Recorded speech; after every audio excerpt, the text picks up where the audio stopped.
እሺ بس لكن سبسكرايب ምግባር ኣይትረስዑ ማለት እዩ ናይ ደሞ ዓንቲ ቱቶርና ንሪኦ ማለት እዩ C++ introduction ማለት እዩ C++ introduction መጀመሪያ C++ እዩ ካብ ዝብል ኢና ንጀምር ማለት እዩ እሺ what is C++ ማለት እዩ C++ እዩ C++ is a cross-platform language that can be used to create high-performance application.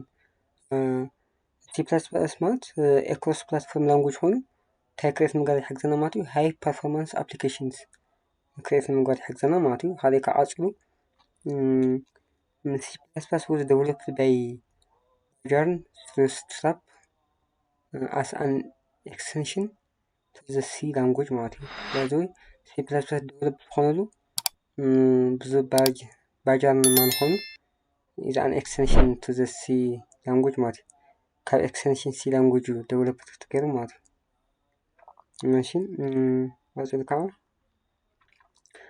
C++ gives programmers a high level of control over system resource and memory እዚ ከዓ እንታይ control high level control ይጠቕመና over system resource and memory ማለት እዩ the language was updated 5 major times the language በዚሁ 5 ጊዜ update ተገይሩሉ ማለት እዩ እዚ ከዓ ብ2011 2014 እና ብ2017 ብ2020 and 2023 ማለት እዩ 5 ጊዜ ማለት እዩ በዚህ ምክንያት ከዓ C++11 C++14 C++17 C++20 C++23 ኮይኑ ማለት እዩ ስለዚ 5 ጊዜ update ስለዝገበረ ካብዞም ካብ 5 ምጥቃም ንኽእልና ግን more recent ንጥቀም ግን ብጣዕሚ ዝሓሸ ይኸውን ንዓና ማለት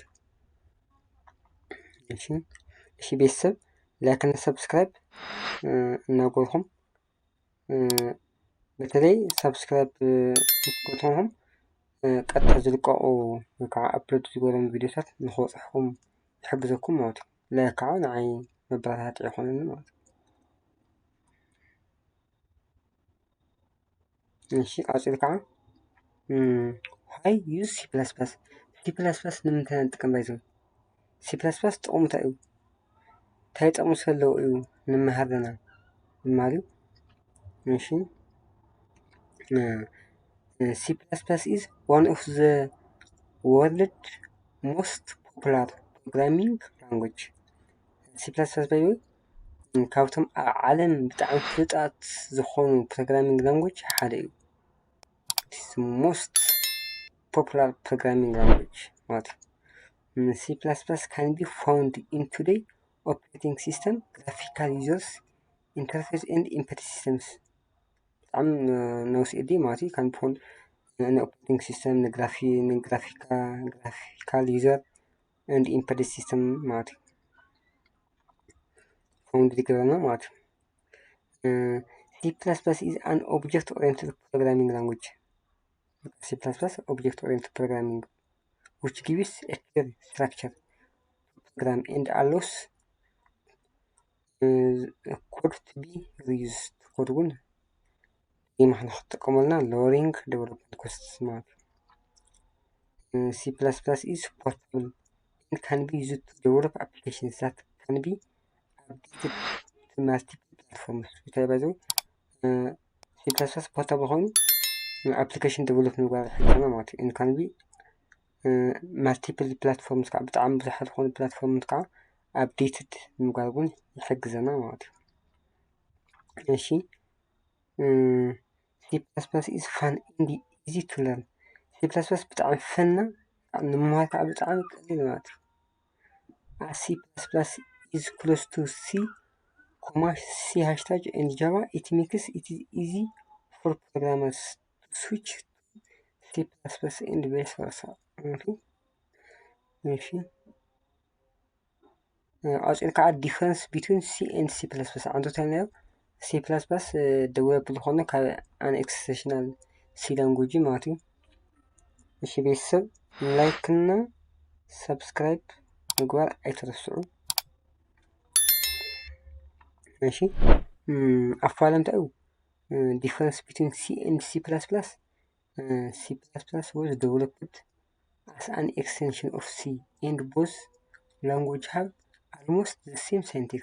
በጣም the same ዝኾነ syntax ወይ ከዓ the same ዝኾነ structure ዘለዎ ማለት እዩ። ግን main ኣፈላላዮም ክዓቱም main difference ግን the main difference between C and C++ is the C++ supports class and object, while C does not. C++ class and object support ይገብረልና ማለት እዩ። C ግን class and object support ኣይገብርን።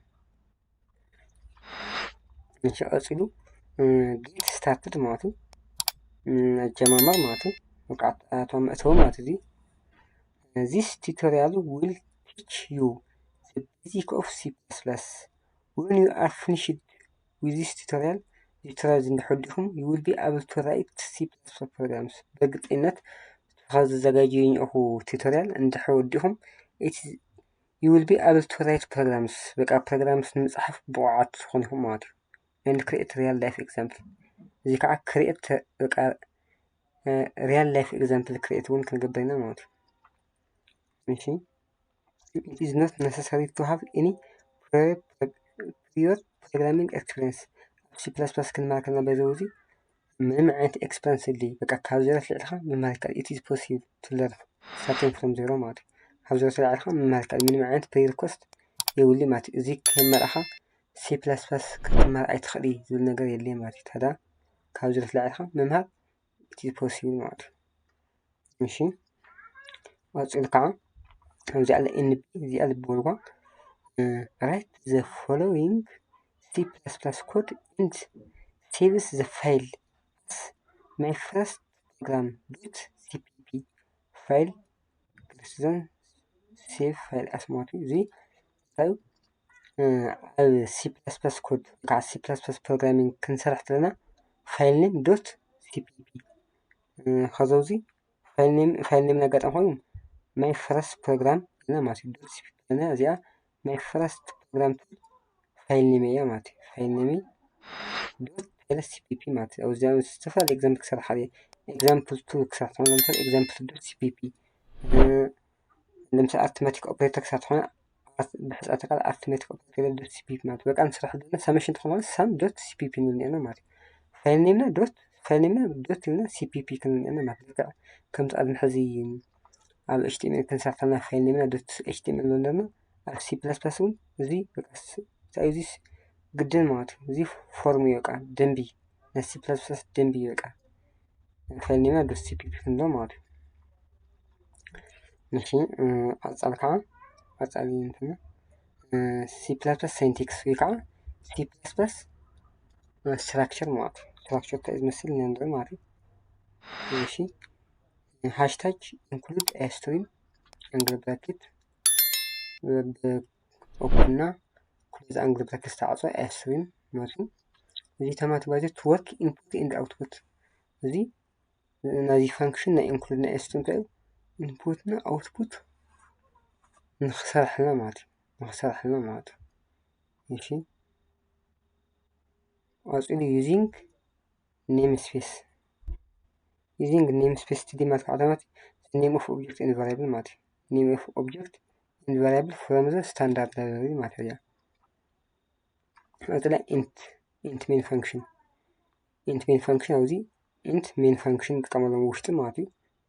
ዲክላር ግበሩ ኣክዛንተ እዚ ኢንት ኤክስ ኢንት ዋይ ማለት ኩሉ ከዲ እዚ ኢንት ሜን ፋንክሽን ማለት እዩ። እሺ ከዓ ሲ እዚ ሲ አውት ለምሳሌ ሄሎ ወርልድ ኢለ ማለት እዩ። ሲ አውት ጥቕሙ እንታይ እዚ ኦብጀክትና ዲስፕሌይ ንክገብረልና ማለት እዩ። ከዓ አውትፑትና ዲስፕሌይ ንክገብረልና ዝሕግዘና ፋንክሽን እዩ ማለት እዩ። ሲ አውት ማለት እሺ ቀፂሉ ሪተርን ዜሮ ማለት ባይዘ ሜን ፋንክሽንና ምስ ስራሕና ማለት እዩ ዕፅወልና ማለት እዩ። ሪተርን ዜሮ ማለት ወድእልና ወይ ከዓ ዕፅወልና ማለት እዩ። ሪተርን ዜሮ ጌርካ ውፃእ ማለት እዩ። እሺ ቀፂላ ክሎዝ ደ ካሊብሬሽን ማለት እያ ናይ ሜን ፋንክሽንና እዚ ሜን ፋንክሽን ብለስ እዙይ ክፈት እዙይ ከዓ ይዕፆ ማለት እዩ። እሺ ቤተሰብ ንሎማዓንቲ ዝበልናዮ ኢንትሮዳክሽን ሲ ፕለስ ፕለስ ፕሮግራሚንግ ኣብዙይ ይኣክል። ቀፃሊ ብካሊእ ፕሮግራም እስካብ ንራኸብ ድሓን ፅንሑ ላይክ እና ሰብስክራይብ ኣይትረስዑ ቤተሰብ ቻው።